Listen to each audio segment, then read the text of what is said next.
परमात्म प्रकाश जी में वस्तु स्वयं की व्याख्या करते हैं। विश्व के प्राणी ज्ञानी हैं, पर उनके ज्ञान में जो ज्ञेय की धारा है वह कितनी समीचीन है, कितनी असमीचीन है, इसका निर्णय करना वस्तु व्यवस्था पर नहीं है, वो ज्ञान पर ही है। बहुत समझ के सुनना, वस्तु व्यवस्था पर नहीं है, ज्ञान पर है। किसका ज्ञान समीचीन है, किसका ज्ञान असमीचीन है,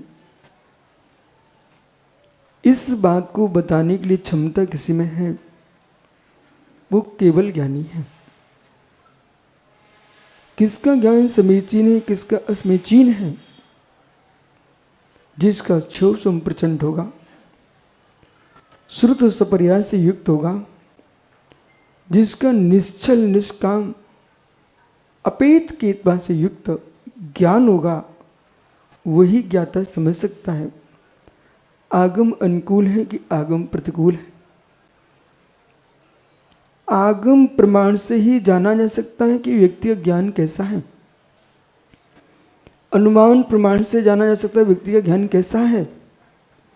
लेकिन सत्य है, जो ज्ञाता वस्तु व्यवस्था को बता रहा है, वो ज्ञाता वस्तु व्यवस्था के अनुकूल व्याख्या कर रहा है कि वस्तु व्यवस्था के प्रतिकूल व्याख्या कर रहा है, ये आपको आगम के परिप्रेक्ष्य में समझना पड़ेगा।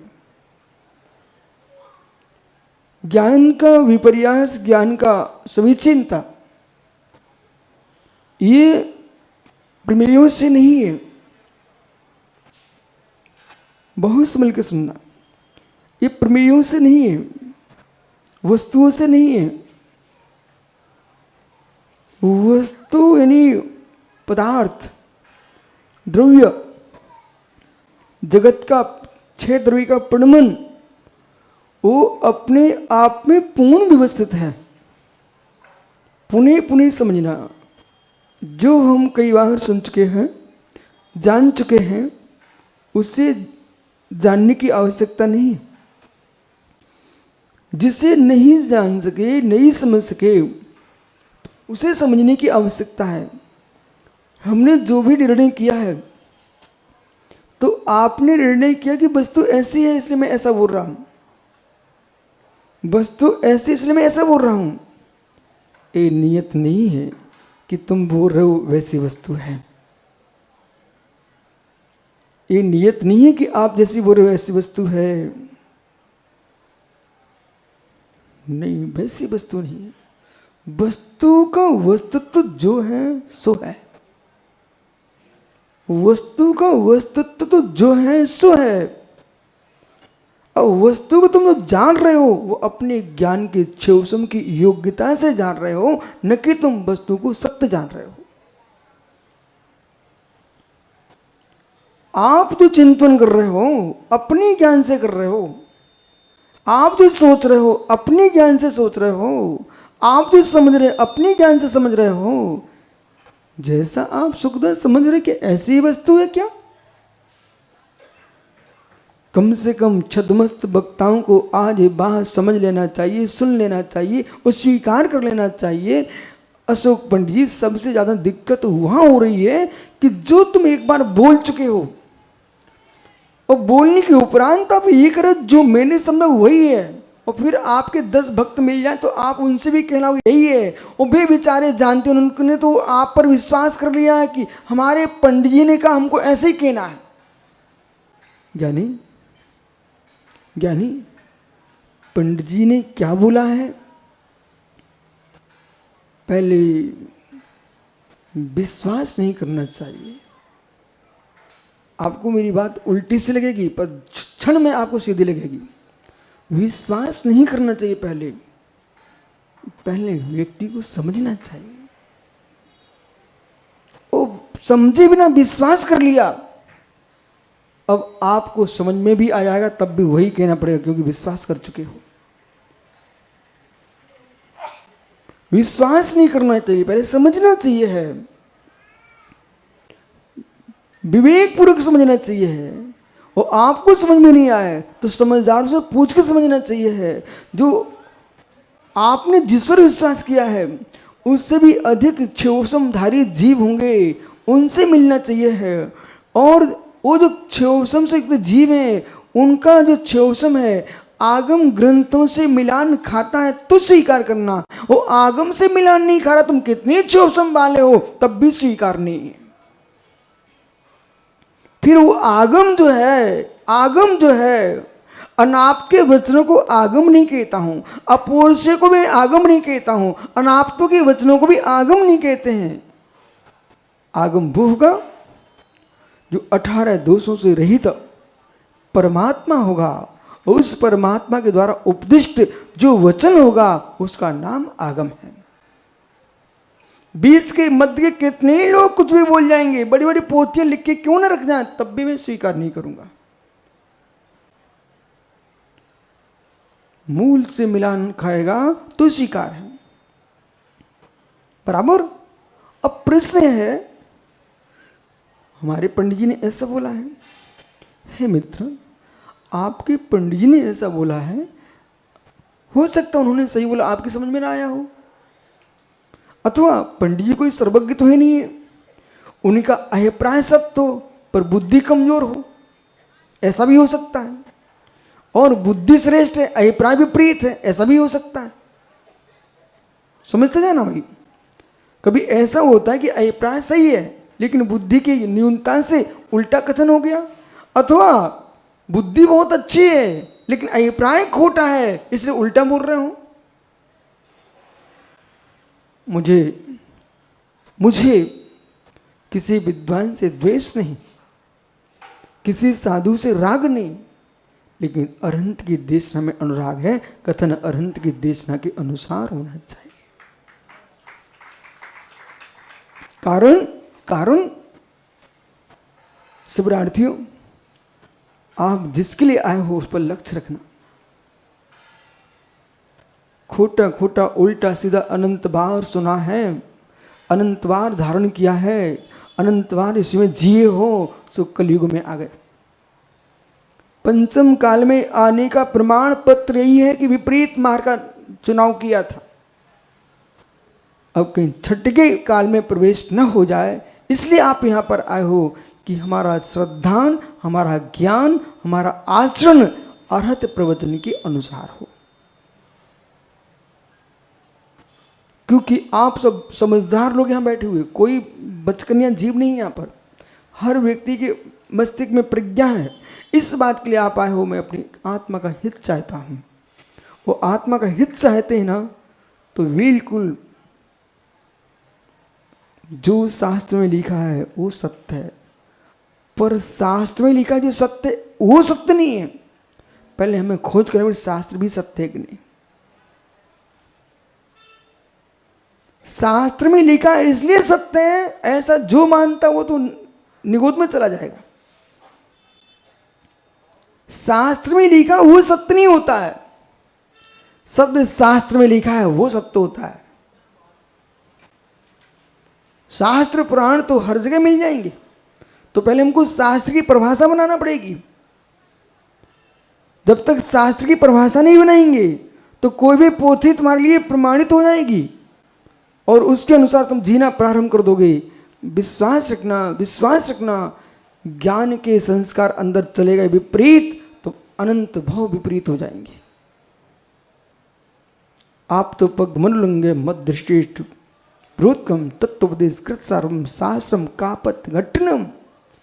आप तो पग मनुलंग, जो आपके द्वारा कथित हो, अनुलंघनीय हो, जिसका कोई खंडन नहीं कर सकता हो, कुमार का खंडन करने वाला हो, ऐसा वचन प्रवचन वही जिन शास्त्र है। तत्वोपदेश कृत सार्वम, जो तत्व का उपदेश करने वाला है। इसलिए ज्ञानियों, हम परंपराओं से, पंथों से उठ करके उसके पास पहुंचे जो अरहंत देव ने कहा है।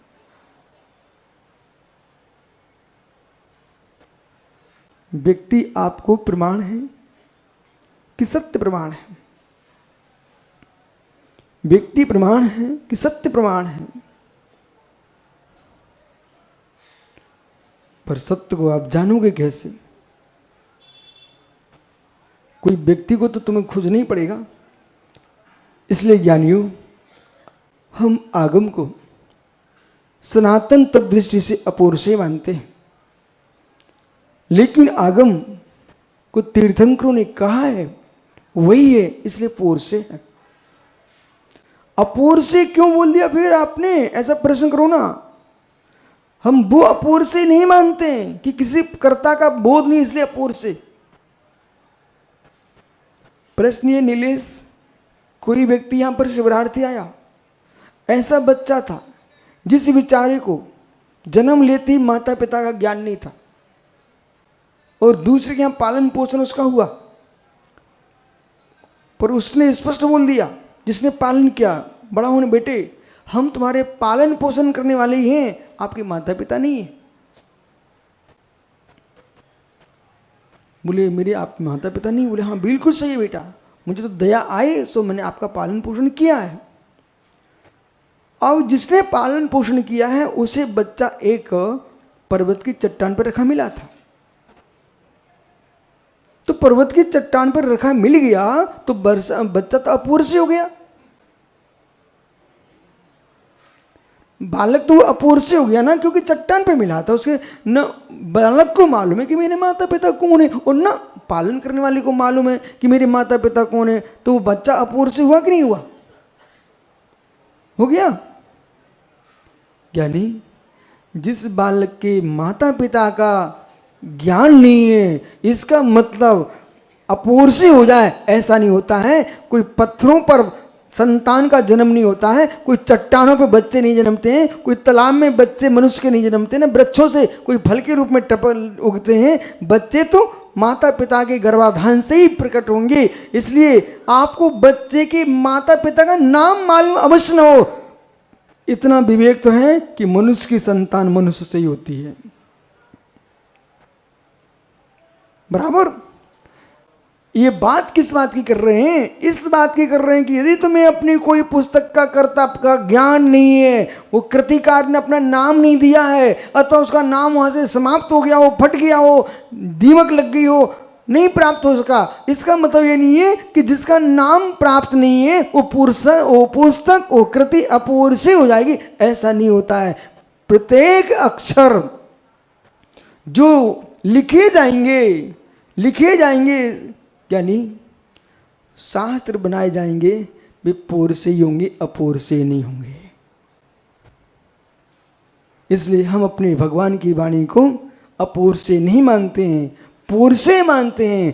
फिर अपौरुषेय क्यों कहा? अपौरुषेय, अब मैं जैन दर्शन से अपौरुषेय की सिद्धि कर रहा हूं। हमारा श्रुत अपौरुषेय है,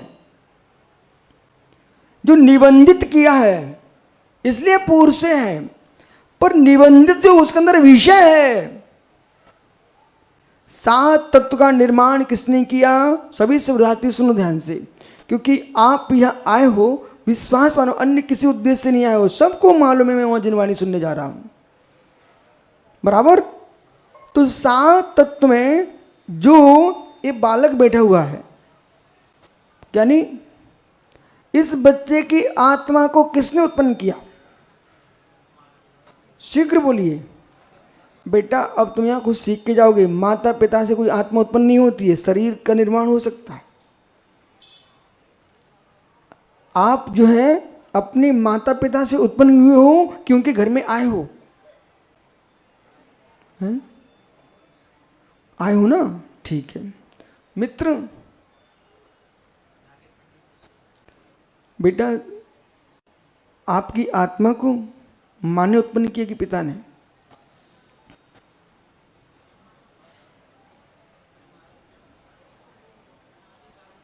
बहुत बढ़िया है, घबराओ मत आप। कब से हो? अनादिकाल से हो। कब तक रहोगे? रहोगे कब तक? अनादि से तो हो, और रहोगे कब तक? अनंत काल तक, बराबर। तो आप अपने माता पिता के यहाँ जन्मे हो, जन्म लिया है, कि आपकी आत्मा को माता पिता ने उत्पन्न किया है?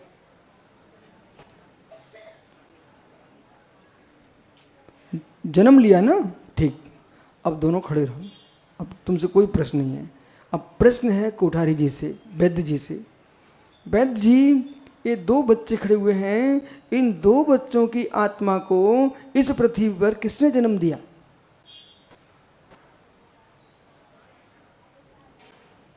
ये दो बच्चे हैं, इन दो बच्चों की आत्मा को, जीव को, इन बच्चों को तो माता पिता ने जन्म दिया, मैं मानता हूं, लेकिन इनकी आत्मा को किसने जन्म दिया है?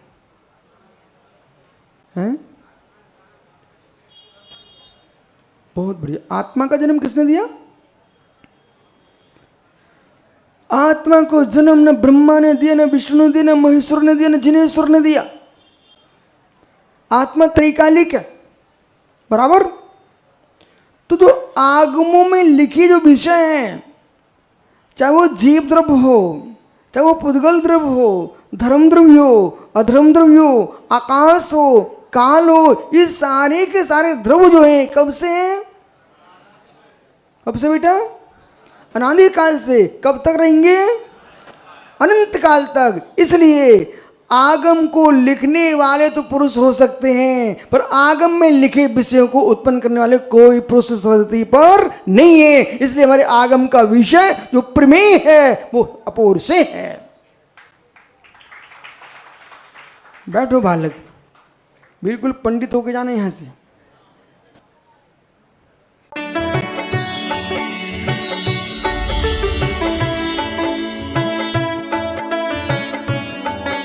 सुनो विद्यासागर की रचना जो कहलाती है हायकू।